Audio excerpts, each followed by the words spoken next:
अगला जो अवतल दर्पण से संबंधित प्रश्न हम लोगों को पूछा जाता है, जब अवतल दर्पण के सामने बिंब को सी से परे का मतलब होता है सी से पीछे, जब अवतल दर्पण के सामने बिंब को सी से पीछे रखेंगे तो प्रतिबिंब की प्रकृति, स्थिति तथा साइज क्या होगी। अब हम एक वस्तु को सी से पीछे रखते हैं, सी से पीछे का मतलब इसे यहाँ पे रख सकते हैं हम लोग, तो एक बिंब को रखें यहाँ सी से पीछे,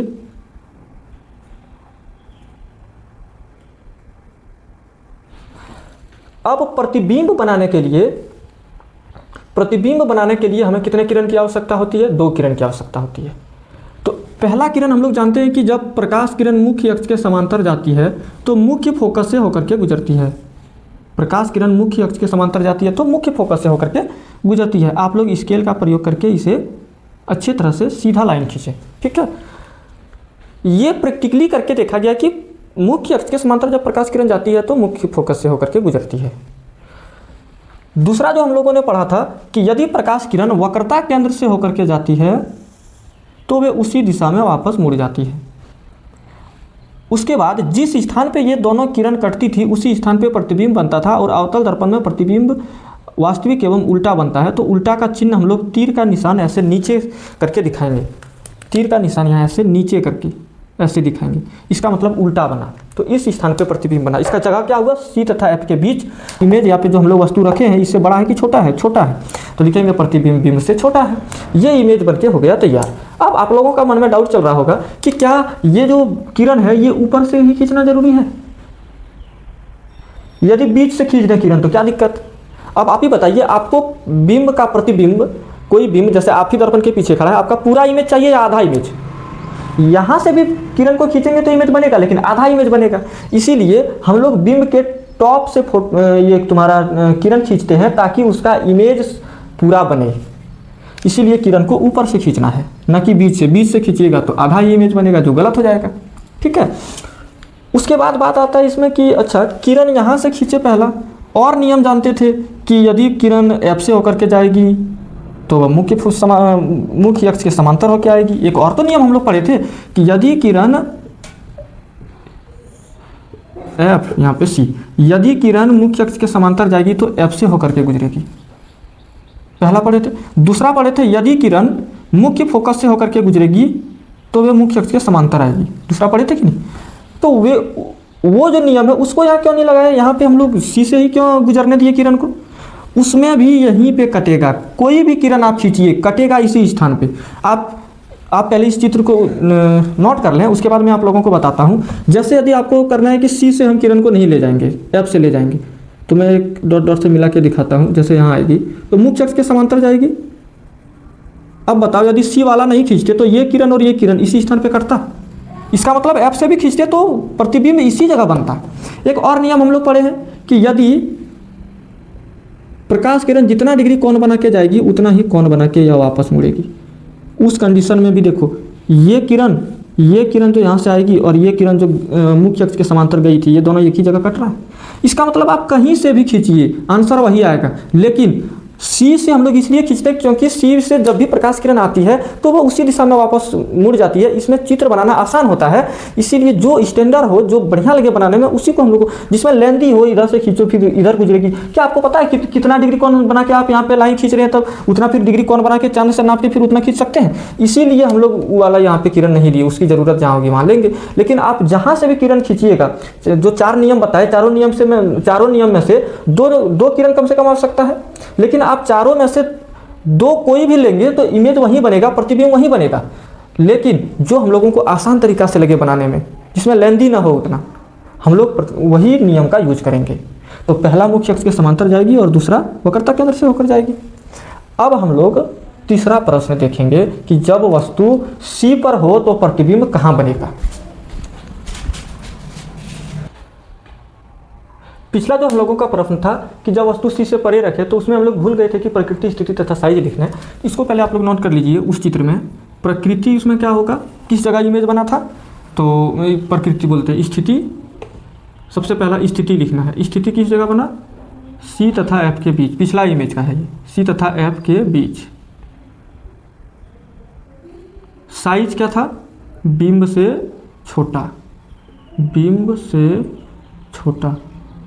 और तीसरा प्रकृति वास्तविक एवं उल्टा। ये तीनों पिछला इमेज में लिख ले।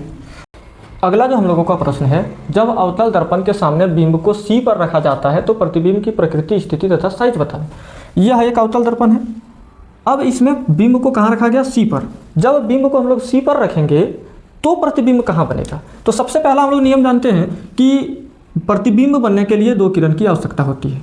सबसे पहला, जब प्रकाश किरण मुख्य अक्ष के समांतर जाएगी तो फोकस से होकर के गुजरेगी। अब दूसरा हम लोग अभी तुरंत देखें कि सी से होकर के जा रही है। अब सी पर बिंब ही है। अब बताओ, इससे किरण खींचना संभव है? इसमें लेंदी हो जाएगा। इसीलिए दूसरा हम लोग यहाँ पे क्या करेंगे,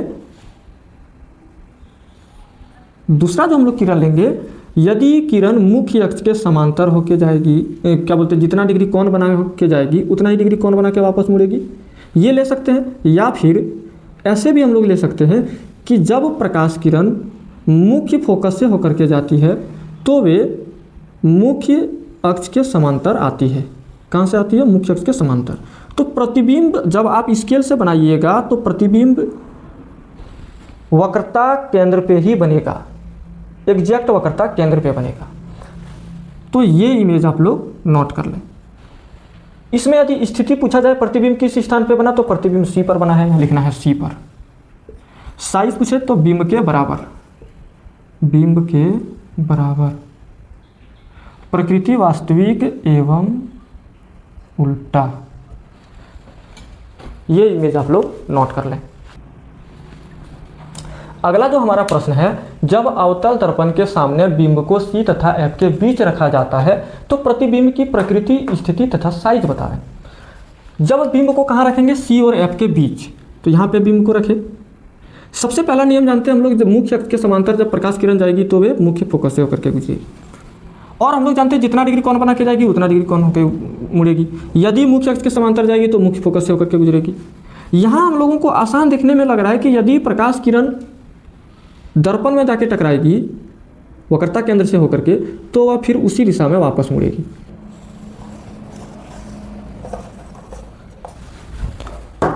और हम लोग जानते हैं कि जिस जगह पे दोनों किरण आपस में कटती है उसी जगह पे प्रतिबिंब बनता है। तो इस जगह पे कटता हुआ प्रतीत हो रहा है तो इसी जगह पे प्रतिबिंब बनेगा। स्थिति क्या लिखेंगे? प्रतिबिंब किस स्थान पे बना? सी से पीछे। तो स्थिति लिखना है सी से पीछे। पीछे को क्या बोलते हैं? परे। सी से परे। साइज देखने में लग रहा है कि इससे ये बड़ा है, बिंब से बड़ा है, तो लिखेंगे बिंब से बड़ा, बिंब से बड़ा।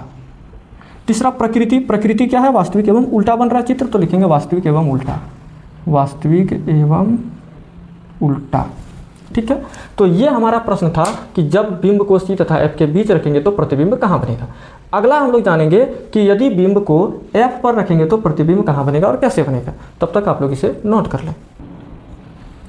अब अगला जो हमारा प्रश्न है, जब अवतल दर्पण के सामने बिंब को एफ पर रखा जाता है, कहाँ पे रखेंगे? एफ पर। तो एफ पर जब बिंब रखा जाता है तो प्रतिबिंब कहाँ बनेगा? सबसे पहला जानते हैं मुख्य अक्ष के समांतर जाएगा तो मुख्य फोकस से होकर के गुजरेगा। दूसरा, जब वक्रता केंद्र से होकर के जाएगी किरण, वक्रता केंद्र से होकर के जाएगी तो वह फिर पुनः उसी दिशा में वापस मुड़ जाएगी। तो यहाँ हम लोग देख रहे हैं कि ये जो बिंदु है, ये जो किरण है, ये किसी में न किसी में जगह में जाके मिलेगी। ये किरण किसी न किसी जगह में जाके मिलती हुई प्रतीत हो रही है, मतलब बहुत दूर में मिलेगी, मतलब बिंब का प्रतिबिंब बहुत बड़ा बनेगा। हम अगला जो हम लोग प्रश्न देखेंगे, जब अवतल दर्पण के सामने बिंब को पी और एफ के बीच रखेंगे, कहाँ रखेंगे? पी और एफ के बीच, तो प्रतिबिंब कहाँ बनेगा। मैं तुम लोगों को पहले बता चुका हूं कि अवतल दर्पण में जब पी तथा एफ के बीच प्रतिबिंब रखते हैं उसी कंडीशन में केवल प्रकृति आभासी एवं उल्टा बनता है। जब हम लोग बिंब को पी और एफ के बीच किसी अवतल दर्पण के सामने बहुत नज़दीक में रखते हैं ना, बहुत नज़दीक में, तो उसका इमेज पर्दे पर नहीं प्राप्त कर सकते हैं।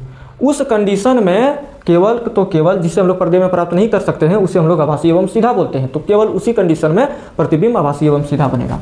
तो जैसे ही प्रकाश किरण यहाँ से यहाँ जाएगी मुख्य अक्ष के समांतर, तो मुख्य फोकस से होकर के गुजरेगी।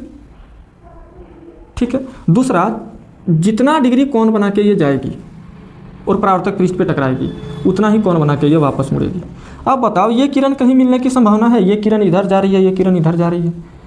तब उस कंडीशन में इसे हम लोग आभासी दिखाने के लिए इसे हम लोग अपने मन से पीछे की ओर डॉट डॉट डॉट डॉट से मिला देते,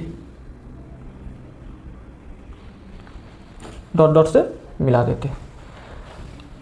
अब इसकी स्थिति पूछेगा तो दर्पण के पीछे, ये दर्पण के पीछे बना प्रतिबिंब तो लिखना दर्पण के पीछे, दर्पण के पीछे। दूसरा साइज पूछेगा तो बिंब से बड़ा, साइज बिंब से बड़ा, बिंब से बड़ा। और तीसरा प्रकृति पूछेगा तो ये सीधा बन रहा है और ये आभासी बन रहा है, वास्तव में नहीं कट रहा है, इसे पर्दे पर प्राप्त नहीं किया जा सकता है, तो प्रकृति लिखेंगे आभासी एवं सीधा, आभासी तथा सीधा। ठीक है, तो ये 6 प्रश्न था। सबसे पहला बिंब को रखे अनंत पे, उसके बाद सी पे, सी तथा एफ के बीच, एफ पे एफ तथा पी के बीच। ये 6 प्रश्न था, जो 6 प्रश्न में से एक प्रश्न पूछा ही, जो कि मतलब कंफर्म है कि एक प्रश्न पूछा ही जाता है जैक में। ठीक है, तो आप इस 6 प्रश्न को अच्छी तरह से कॉपी में बना लें। इसके लिए आप लोग चांद का प्रयोग करें और इसके लिए आप लोग स्केल का प्रयोग करें ताकि इमेज अच्छा से बने। ठीक है, को मेरा वीडियो अच्छा लगा हो तो चैनल को सब्सक्राइब करें और लाइक करें। Thank you.